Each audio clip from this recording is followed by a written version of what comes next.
got the ECG strip. For which medication the nurse should... Hello everyone, how are you all?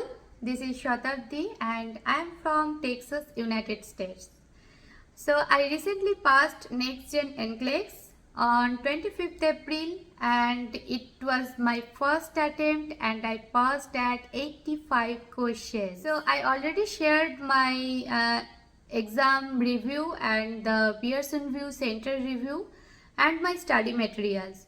So if you are not seeing my videos, I will put the link in the description box. Please go through video. I will share with you that what type of questions I got in my Next Gen NCLEX.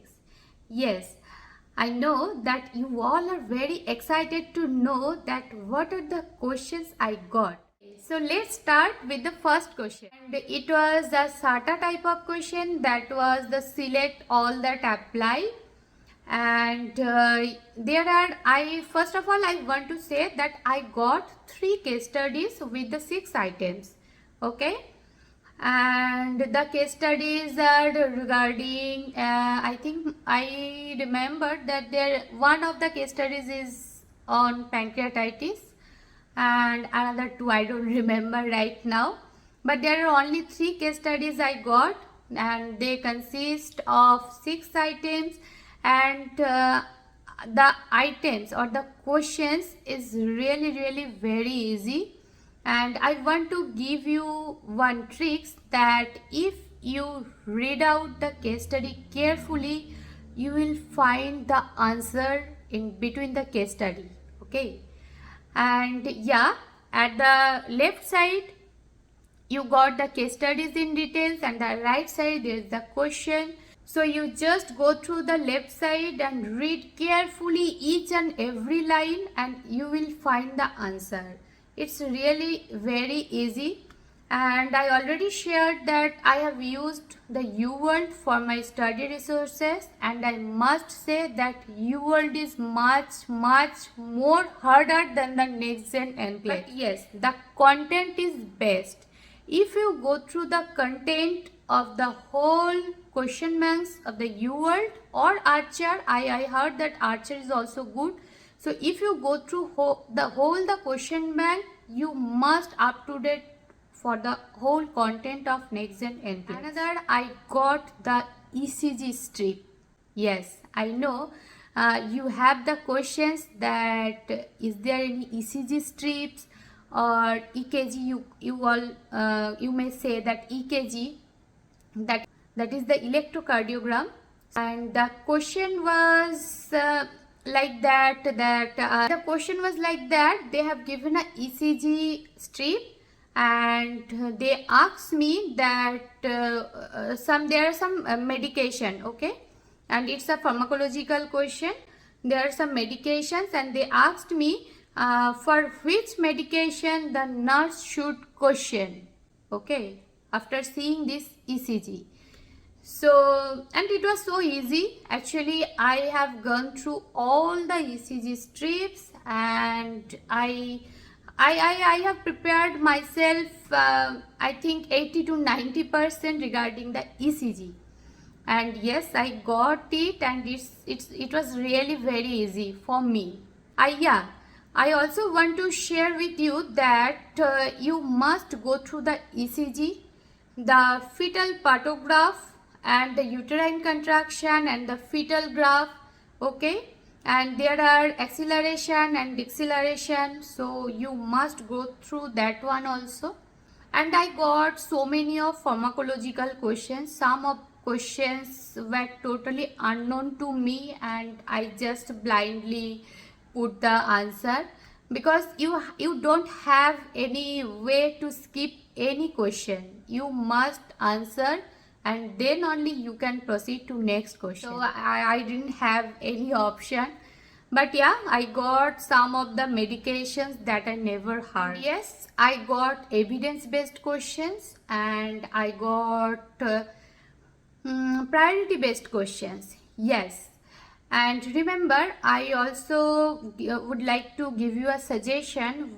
When you are reading your question, you must pick the answer what they will want to know. Okay, like that, if they ask what should the nurse question, it means they are searching for the wrong or false answer. And if they are asking about the what should the nurse assess or what should the nurse intervene, it means they are searching for the or they are looking for the true answer or the right answer. Prepared like that, that if you don't know the way of searching the answer, then you might put the wrong answer after knowing the content. Yes. And it happened with me also when I took the practice test at home before the NCLEX. It was a very simple question. I know the answer, but they are looking for the false answer or the wrong answer, and I put the right one. So when you are reading the questions or you are seeing the question, first you have to assess what are they are looking for. Is it for right answer or is it for wrong answer? Actually, most of the time they are asking indirectly.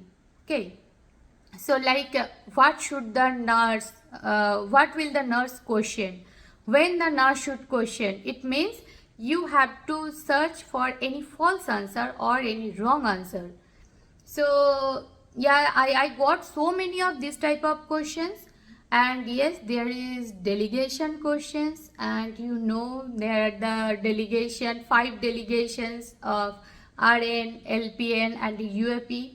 So I got the delegation type of questions also. And I didn't get any type of calculation.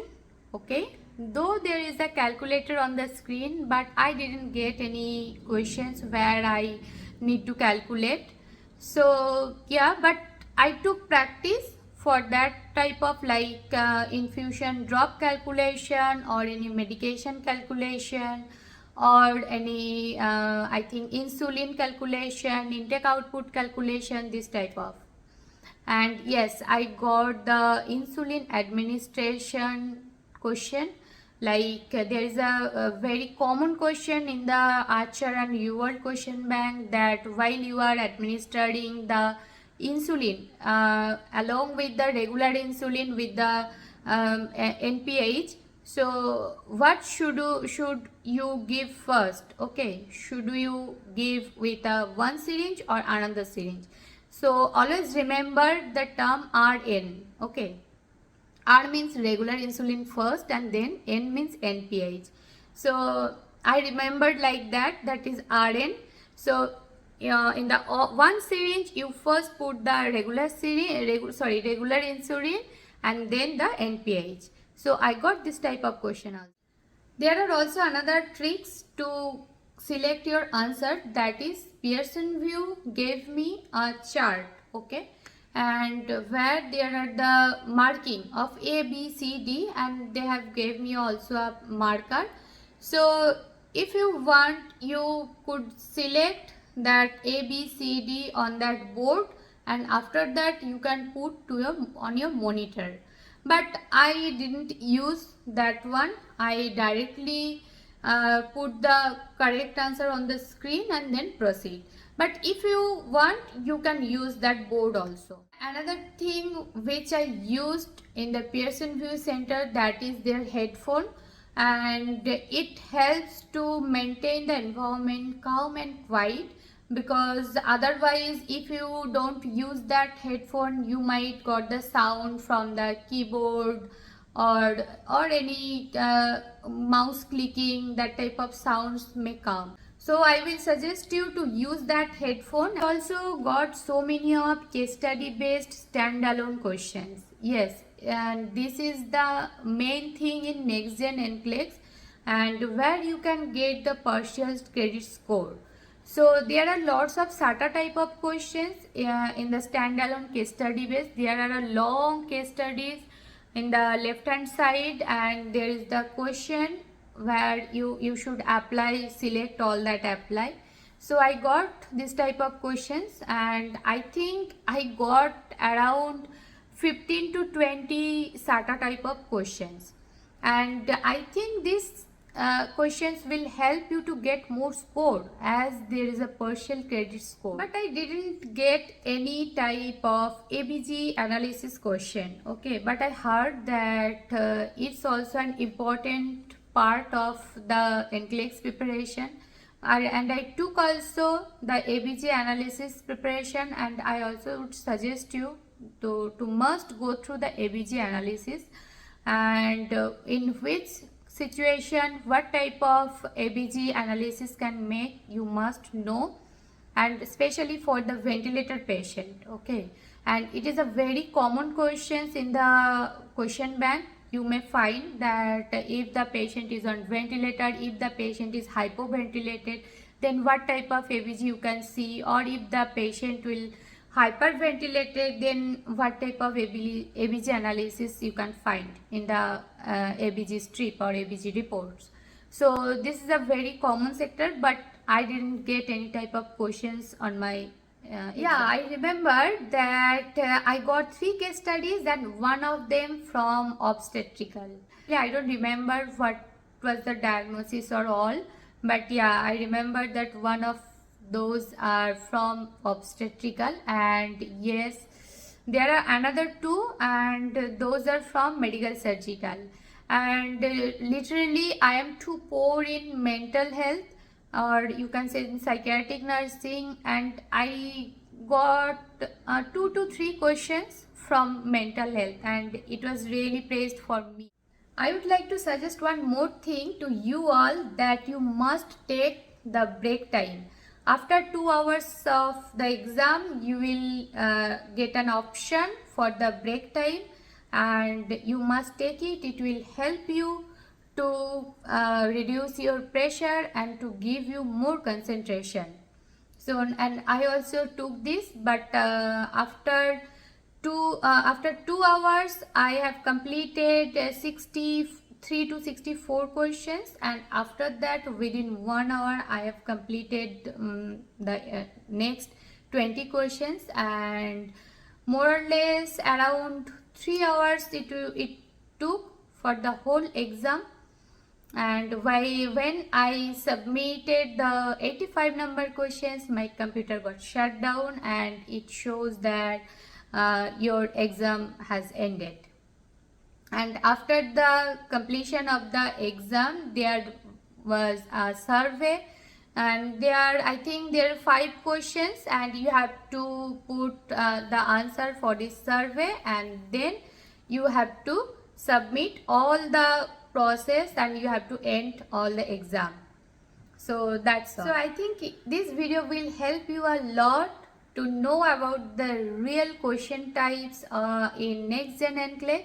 And if you have more questions, please do comment me, and I will definitely share my views. So guys, if you enjoyed this video, please do like, comment, share, and don't forget to subscribe my channel. I will share more information so that you can get rid of this exam phobia.